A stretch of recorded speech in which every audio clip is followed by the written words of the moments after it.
Wash করা হয়েছে গাড়িটা। এখন আল্লাহ যাই গাড়িটা চেক দিলাম যে গাড়িটার আরপিএমটা ঠিক আছে কিনা, আর কাজটা করলাম এটা 100% ওকে আছে কিনা এটা দেখি।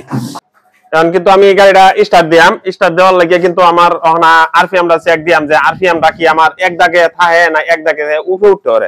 যদি এক দাগে থাকিয়া নিচে নামে পারে তাহলে আমার এটা টুনিংটা একুরেট না, আর যদি এক দাগ থাকিয়া 2 নম্বর উঠতে পারে তাহলে আমার 100% ওকে। তাহলে এখন আমি চেক দিই যে এটা ঠিক আছে কিনা। আবার অ্যাক্সেলারেটর ঘুরান দিন যেত না, অ্যাক্সেলারেটর ঘুরান দিলে তাহলে তো টুনিংটা আমার একুরেট থাকতো না। এখন কিন্তু আমার এক দাগে আছে, এক দাগ থাকিয়া যদি আমার 2 নম্বর দাগটা উঠতে পারে আমি পিকআপ বাড়াই না দিতাম না, এই যে পিকআপ বাড়িয়ে দিছে না, আমার কিন্তু 2 নম্বর দাগটা উঠতেছে, তার মানে গাড়িটা ওকে আছে। আর আপনার এই সমস্যায় আছেন কিনা এটা পরীক্ষা করার লাগে আপনি কিন্তু এই ট্রায়ালটা দিতে পারেন। আর গাড়ি কাজ করার সময় অবশ্যই টেপিট এবং কার্বোরেটরের কাজটা খুবই একটা কঠিন কাজ, এটা খুবই দক্ষতার সাথে কাজ করতে হইব। আর কার্বোরেটরের কাজটা সবাই পারে না। আর এই গাড়িগুলানের একটা কমন সমস্যা আছে, সেটা হচ্ছে ধাক্কাধাক্কি করা।